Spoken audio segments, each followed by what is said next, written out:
nie wiem, każdy z tych zapachów chciałabym mieć w kolekcji.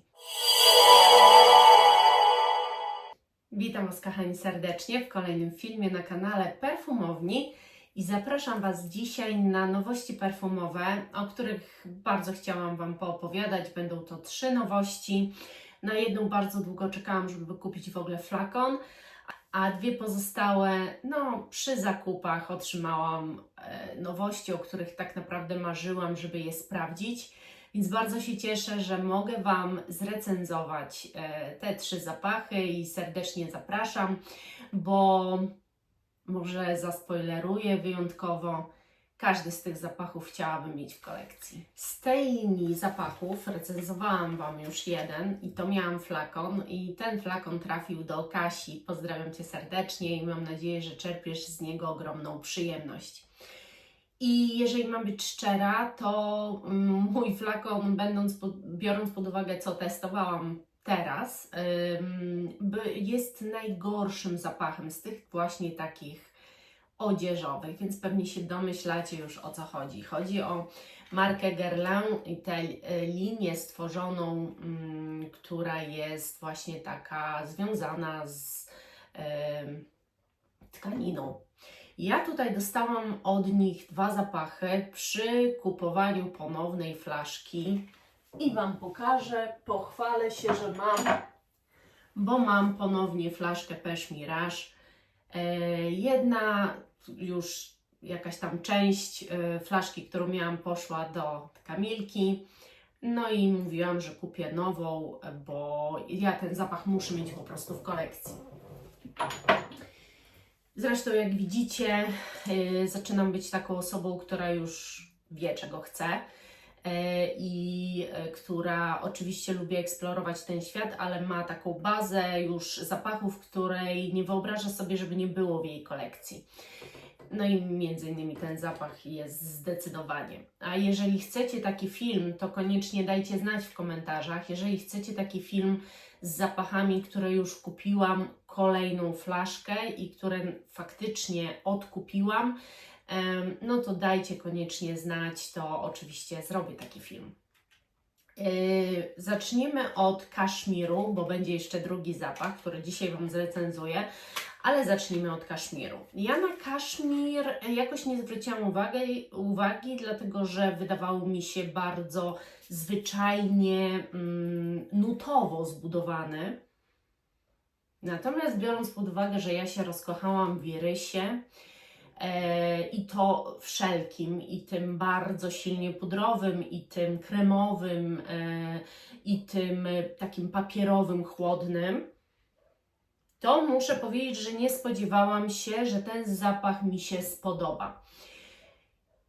Podoba mi się on bardzo, drugi podoba mi się jeszcze bardziej, ale skupmy się na kaszmir. To jest zapach, który uderza Was zielonymi cytrusami. Co mam na myśli? No, czujecie swoistą zieloność jakichś liści, ale w połączeniu z cytrusami. Bardzo piękny efekt to daje i taki bardzo naturalny, niewymuszony, niesyntetyczny, nie jakiś dziwny, bo też te zapachy nie mogą być dziwne. One są stworzone bardzo, moim zdaniem, przemyślanie po to, żeby dawać taki comfort scent w każdej sytuacji. To ja bym ich nie kategoryzowała też jakoś bardzo na zapachy letnie, zimowe i tak dalej. Moim zdaniem to, jeżeli ktoś lubi w ogóle ten profil zapachowy, to są zapachy całoroczne. Natomiast właśnie to, co się dzieje później, jest fenomenalne, bo on zaczyna się pudrowo, delikatnie wysładzać, natomiast w tym wszystkim, gdzieś tam na dnie tego zapachu jest też swoista ziemistość. Za sprawą tutaj akurat wetywerii, która jest w bazie, natomiast ten zapach też jest puchaty od piżma, niezwykle piżmowy zapach. Jest pudrowy od irysa. Ten początek jest taki bardzo naturalnie cytrusowo-zielony. Jest tu też lawenda i petit grain. wydaje mi się, że on jest naprawdę, jest świetnie zrobiony ten zapach. Słuchajcie, teraz czy ja sobie wyobrażam tak kaszmir? Może nie do końca, bo bardziej kaszmirowo już mi się kojarzy soft sweater od Zary. Tu nie do końca mam takie wyobrażenie, że to jest jakaś tkanina. Natomiast niezwykle mi się ten zapach podoba i Jezu, on jest przepiękny, jest niezwykle komfortujący, jest taki eteryczny, jest taki dla kobiety takiej delikatnej, bo ten zapach jest, ma genialne parametry, naprawdę. W ogóle jeżeli chodzi o popelin, który miałam, on nie miał dla mnie żadnych parametrów, on był taki stricte zielony, ale on nie miał żadnych dla mnie parametrów, ja go nie czułam za moment. To te mają genialne parametry. Oczywiście nie projekcji, ale mówimy tu o trwałości. Czujecie je na sobie naprawdę cały dzień. I ja bym tego zapachu jakoś mocno z kaszmirem nie połączyła, ale z jakąś tkaniną tak. I znowu, bliżej mi tu do jakiejś bawełny, chociaż zapach bawełny w ogóle jeszcze inaczej mi się kojarzy, ale pewna struktura tego zapachu jest troszeczkę taka bliższa tam, bo kaszmir mi się kojarzy z dużą puchatowością. I teraz słuchajcie mnie. Zabieg został wykonany dobrze, bo zostało użyte piżmo właśnie te puchate i irys, ale w wersji pudrowej, z tym, że u mnie na skórze bardziej dochodzi do głosu ziemistość tego zapachu, czyli ta wetyweria, a nie do końca te piżmo. I teraz jeżeli na kimś dochodzi bardziej te piżmo do głosu, to fenomenalnie pewnie odzwierciedlony jest ta puchatość kaszmiru. U mnie właśnie nie. Bliżej jest do bawełny i do swego rodzaju też mydlaności. Mydlaność ta jest tutaj uzyskana moim zdaniem też szybciej połączeniem wetywerii z lawendą. Muszą te nuty u mnie się bardziej po prostu wybijać niż ta pudrowość tego irysa i niż ta piżmowość. Niesłychanie jednak mi się zapach podoba, jest bardzo delikatny, trwały, taki, no tak jak powiedziałam, eteryczny i taki delikatny, ja tu widzę taką bardzo delikatną, niezwykle piękną kobietę w tym zapachu. Drugi zapach z tej linii to jest De Toilette. I to jest tak, ten zapach w ogóle miałam też, to był pierwszy, tylko dostałam informację, że niestety ten został przelicytowany, bo to była taka, słuchajcie, sytuacja, czasami na grupach jest, że ktoś robi rozbiórkę zapachu i mówi, że można wziąć z flakonem i kto da największą ilość mililitrów, ten bierze z flakonem. Jeżeli ktoś Cię przebije, no to ten, kto dał największą wartość, po prostu bierze ten flakon. Ktoś mnie przebił, ja już nie zdążyłam zareagować i tule poszło do kogoś innego i mi został właśnie popelin. A tule to jest już majstersztyk nad majstersztyki. To jest cudo, przepiękne i moim zdaniem w ogóle bym się nie pogniewała, gdyby ten zapach doszedł do mojej kolekcji. Naprawdę grubo się nad nim zastanawiam, bo u mnie pierwsze skrzypce grają drażetki czekoladowe, ale one tu tak grają niesamowicie, w połączeniu z jakąś taką zielonością, troszkę cytrusowością, a może bardziej jakąś zielonością. Ta zieloność z tą czekoladą, taką typową dla drażetek, tu są wypisane drażetki, więc może się zasugerowałam, ale faktycznie jak człowiek bierze drażetki, to czuje drażetki, a nie stricte czekoladę. Czekoladowe drażetki. Niesamowite połączenie to daje, moim zdaniem super tkaninowe właśnie. I teraz tak, tule to jest z tego co wiem tulle, a tulle to jest no taka wiecie, tkanina siateczkowa, przezroczysta. No i po prostu ta czekolada bardzo to potrafi odzwierciedlić, ale on kiedy się ułoży, to jest piżmowe przede wszystkim, puchate piżmo. I już kiedy te piżmo dochodzi jeszcze do głosu i to wszystko już jest tak fajnie zblendowane na Waszym ciele, ten zapach dochodzi do siebie i do właściwej formy, to mam wrażenie, że faktycznie może nie do końca tiul, ale czuję jakiś rodzaj tkaninowości. Jest to w ogóle przeuroczy, przepiękny zapach, fantastycznie zbudowany, niesamowicie się noszący. Ten już projektuje delikatnie, nie jakoś bardzo, ale projektuje przez 2 godziny, naprawdę projektuje. Całodzienna trwałość tych zapachów, wręcz przeciwnie niż do popeliny, przynajmniej na mnie. Jeszcze jedno Wam powiem, że oprócz tej piżmowości, tego piżma puchatego, które później dochodzi z bazy do głosu, tu w bazie jest też kadzidło. I te kadzidło daje lekki, nie wiem, czy ja chcę to nazywać dymkiem, dlatego że to jest jakby takie powietrzne może bardziej, po prostu daje pewien rodzaj powietrzności te kadzidło, też nie chłodu, tylko takiego faktycznej, takiej natury, naturalnego czegoś. Nie, że coś nam się pali, tylko wręcz właśnie przeciwnie. Ten zapach jest naprawdę śliczny i ujął mnie mega. A teraz Wam powiem o nowości, na którą czekałam, żeby kupić i czekałam, kiedy będzie dostępna. Obserwowałam strony i było powiadomimy Cię o dostępności, więc w końcu się zapisałam, no i jest, i mam flaszkę.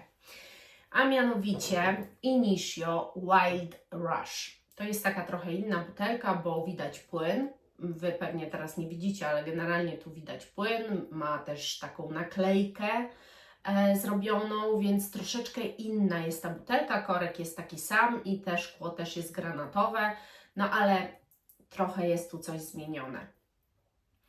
Jak ten zapach testowałam i na siebie nałożyłam, to na początku chyba coś takiego znam, ale później im dalej w las, tym mocniej on mnie... Powiem Wam tak, ten zapach mnie w sobie rozkochał i ten zapach dla mnie pachnie bardzo elitarnie. A to, co czuję, wyda Wam się tak zwykłe, że będziecie w szoku, ponieważ to jest zapach budowany niepiramidowo. I tak naprawdę są 2 nuty, które ja tu czuję i które połączone ze sobą dają efekt wow. To są czerwone jagody z karmelem. Te czerwone jagody z tym karmelem nie robią z tego zapachu gourmandowego, natomiast robią zapach, no taki z wyższej naprawdę półki. I teraz ten zapach nie każdemu się spodoba, bo on ma specyficzną budowę. To jest troszeczkę tak, że jeżeli ktoś nie lubi Initio Addictive Vibration, to prawdopodobnie może się tak stać, że nie do końca się też zrozumie z tym, dlatego że tam jest miód podany trochę tak na sposób zwierzęcy i wręcz kremowy, a tu ten karmel jest podany tak bardziej kremowo. On nie do końca daje jakiś gourmandowy wydźwięk, tylko pewnej kremowości nadaje zapachowi. No i te czerwone jagody, które dają i zieloność temu zapachowi, i owocowość. To są jakby takie 2, słuchajcie, skrajności, które spotykają się i okazuje się, że mimo, że tak dużo ich dzieli, to chyba więcej ich łączy i się w sobie zakochują. Pierwsze, co Was uderza w ogóle w tym zapachu, to jest woda kolońska. I może Was to odstraszyć, ale to trwa sekundę. Ponieważ tu jest, z tego co wiem, bergamotka, tak, tu jest bergamotka i ta bergamotka tu wybrzmiewa z lawendą. Ta bergamotka z lawendą wybrzmiewa w pierwszym psiku jak woda kolońska, męska. Ale musicie dać temu szansę, bo później dzieje się coś totalnie odmiennego, coś kompletnie, czego się w życiu byście nie spodziewali i to jest też niesamowite w tym zapachu, bo później nie ma już tej lawendy, nie ma już tej cytrusowości. Jest właśnie ta czerwona jagoda z karmelem, które tak się pożeniły, taki związek niesamowity stworzyły, tak kompatybilny i jednolity, że aż po prostu chce się tego wąchać i wąchać. Naprawdę, tak moim zdaniem pachną bogaci ludzie. Dla mnie to jest zapach bogactwa i elitarności. Niesamowity. No, dla mnie to jest naprawdę świetny zapach. Pod warunkiem, że ta właśnie woda kolońska, która Was uderza na początku, Was nie zrazi, bo czasami tak jest, słyszę w komentarzach, czytam często, albo jak z Wami rozmawiam, że no, ale ten początek, albo na przykład mówicie, ale początek jest piękny, czemu tak krótko trwa, później już tego nie ma. Ja też czasami tak mam z zapachami, ale i kiedy jest ten początek taki niezbyt miły i trzeba go tylko dosłownie, nie wiem, przez minutę przetrwać, to myślę, że ten początek nie ma żadnego znaczenia. Liczy się to, jak zapach na nas trwa i na to musimy zwrócić uwagę. No a ten zapach trwa i trwa i trwa niesamowicie. To by było na tyle w dzisiejszym odcinku z nowości perfumowych. 3 prześwietne zapachy. Drogie, ale naprawdę to są zapachy rewelacyjne i takie, no, którymi moim zdaniem warto się zainteresować. Każdy z nich da Wam zupełnie coś innego. Każdy z nich dostarczy Wam innych doznań, ale każdy spowoduje, że się poczujecie naprawdę wyjątkowo. Dziękuję Wam za dzisiaj. Mam nadzieję, że się czegoś po prostu dowiedzieliście o tym świecie perfumowym. Co tam w trawie cały czas nowego piszczy. Wiem, że jest nowy zapach Coco Mademoiselle. Na grupie chciałam kupić próbkę, ale nikt się nie odezwał, więc nie wiem. Może kupię po prostu flakon, chociaż boję się, bo to chyba będzie nie wypał. Tak mi się wydaje, że to jest po prostu... Nie wiem skąd pomysł, żeby w ogóle taki flanker robić Coco Mademoiselle. To jest przerażające, czego się chwytają już te firmy. I się tak tylko zastanawiam, słuchajcie, czy to jest dlatego, że jakoś słabiej im idzie, czy to jest dlatego, żeby wydusić jak najwięcej można. Dajcie znać, co Wy na ten temat myślicie. Aha, ja się z Wami żegnam i do następnego. Buziaczki, pa pa!